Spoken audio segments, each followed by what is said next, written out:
I want to start with a small mystery, the kind that shows up in your mailbox.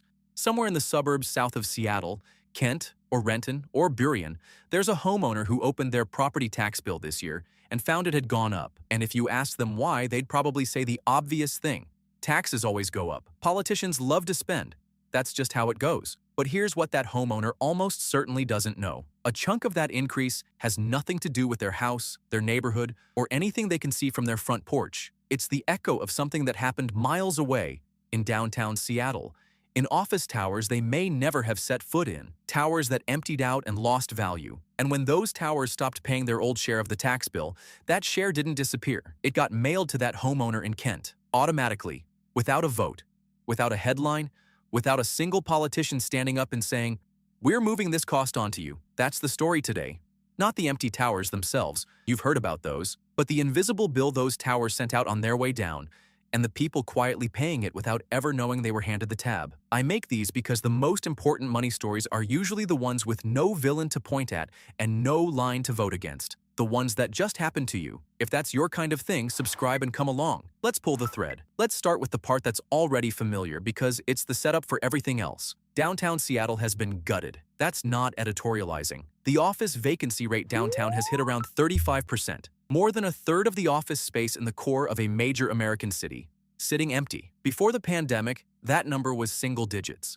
The reasons are ones we've covered before. Remote work emptied the desks. More than 20,000 regional tech layoffs emptied more. Companies weighing Seattle's tax stack shifted operations across the lake to Bellevue or out of state entirely. Amazon moved thousands of jobs to Bellevue. Starbucks is pouring $100 million and 2,000 jobs into Nashville. The towers didn't fall down, they just stopped being full. And when an office tower empties out, something happens that almost nobody thinks about because it happens on a spreadsheet in an assessor's office instead of on the street. The building loses value. A downtown tower that's a third empty in a market where nobody wants office space is worth a fraction of what it was in 2019. Downtown Seattle has lost more than $10 billion in office value. $10 billion, with a B. Most people hear that and think, sounds like a rich landlord's problem, not mine. And that is exactly the assumption that's about to cost them. Because of one unusual feature of how Washington does property taxes, a feature almost nobody understands until it's already reached into their pocket.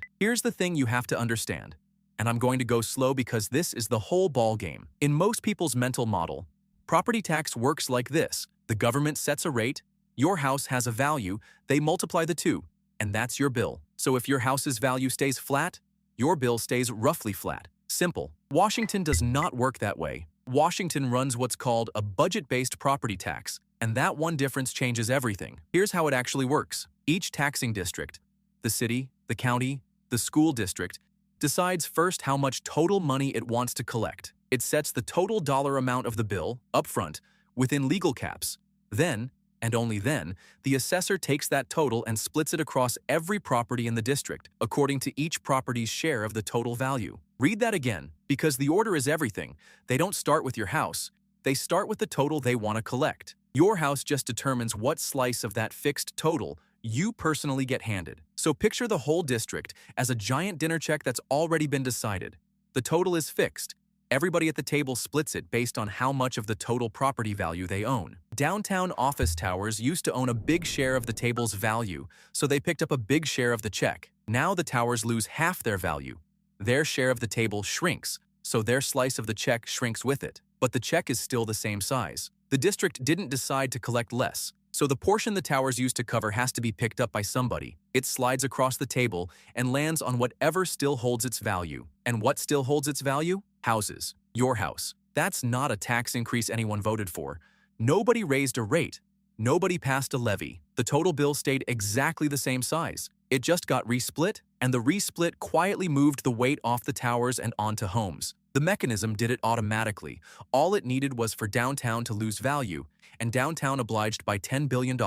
If this were just a theory, I wouldn't be spending your time on it. But there's a single number that shows the transfer actually happened, and it's stark. In King County, the county Seattle sits in, the residential share of the property tax base went from around 65% to 83%. Sit with that. Not long ago, houses carried about 65% of the load, and commercial property carried the rest. Now houses carry 83%.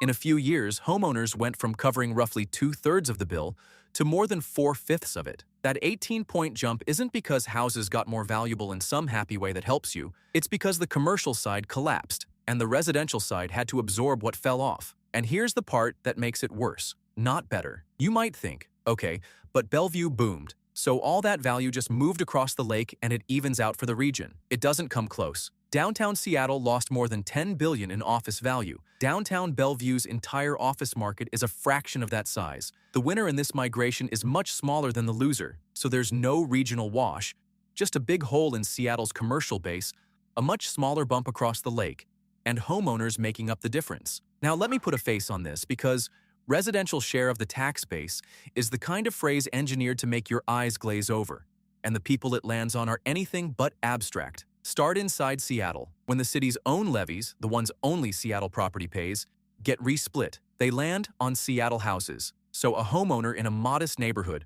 someone who bought years ago, is now picking up a bigger share of the city's bill specifically because the downtown towers stopped paying theirs. They didn't buy more house. They didn't get a raise. Their slice of the check just grew because someone else's shrank. But here's the part that should really get people's attention, because it reaches way past the city limits. The county portion and the state portion of the property tax, the parts every King County homeowner pays, tilt toward residential too, which means this doesn't stop at Seattle's border. A family in Kent, Renton, Burien, Federal Way, people who might go downtown twice a year, if that, people who had nothing to do with a tech company deciding to work from home, they're all picking up a sliver of downtown Seattle's collapsed tower values. They didn't cause the vacancy. They can't fix the vacancy. They just got handed a slice of its cost because their house had the bad luck of still being worth something. That's the quiet unfairness at the center of this. The cost of the exodus didn't stay downtown. It rippled outward along county and state lines and landed softly on tens of thousands of homeowners who will never know why their bill crept up. So why has almost nobody heard of this? Why isn't there an uproar? And the answer is the most important part of the whole story, because it explains how big costs get moved on to people without anyone ever having to answer for it. There was no vote. That's the key. Nobody on any city council, any county commission, stood up and proposed, let's shift 18% of the tax burden from office towers onto homes. If they had, there'd have been a fight. There'd have been hearings, angry public comment, a headline, somebody to vote out. Democracy, messy as it is, at least gives you a target when a decision is made in the open. But this decision was never made in the open because it was never really made at all. It's automatic. It's the math doing what the math does when one side of the ledger collapses. The council didn't move the burden. They just declined to shrink the total bill when the towers lost value, and the formula handled the rest. Inaction? Not action. And you can't vote against inaction. There's no line item on your ballot that says, the thing that quietly happened because nobody adjusted for reality. That's what makes this kind of cost so politically convenient, whether or not anyone designed it that way. A visible tax hike has an author. Somebody proposed it, somebody signed it, and you can make them pay for it at the next election. This has no author. It has no signature. It just shows up in your mailbox looking like the weather, like something that simply happened, that nobody chose, that you can't argue with. And a cost with no author is a cost nobody has to defend. That's the real reason it's invisible. Not because it's small. It's billions of dollars moving. It's invisible because the system was built in a way that lets an enormous transfer happen with nobody's fingerprints on it. Now let me argue against my own framing, hard, because this one has real counterpoints and you deserve them. First, the budget-based system isn't some villain's invention.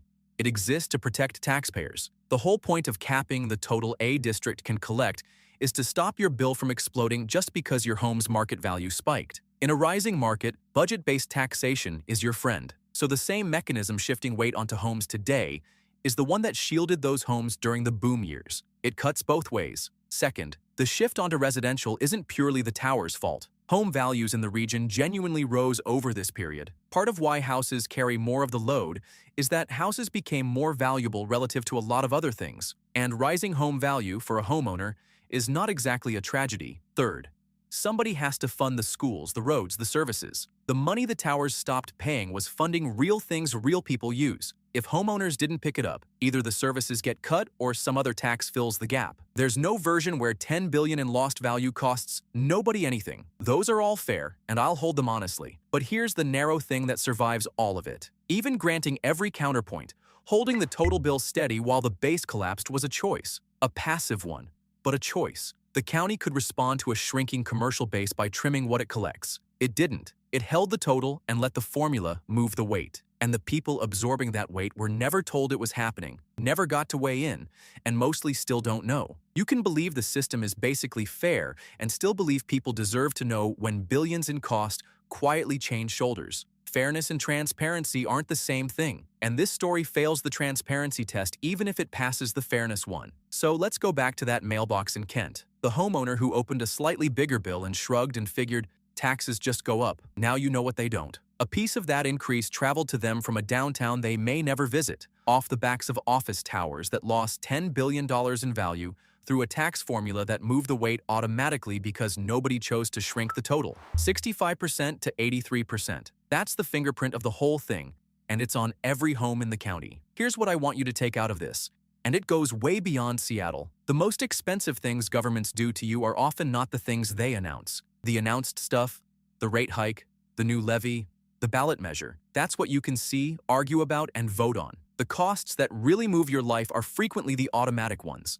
The transfers that happen because a formula kept running while the ground shifted underneath it. No vote, no author, no headline, just a number a little bigger than last year, a shrug, and a family that assumes it's their turn to pay more without ever knowing whose bill they inherited. The empty towers downtown are easy to photograph. The bill they mailed to the suburbs is not, but it's just as real, and it's landing right now in mailboxes full of people who never got a say. Tell me if this is happening to you. If your property tax crept up this year and you never got a straight answer about why, I'd genuinely like to hear it. What city, how much, and whether anybody ever explained it. Because the whole trick of a cost like this is that it counts on you not comparing notes. So let's compare notes right here. That's the one for today. Take care of each other out there.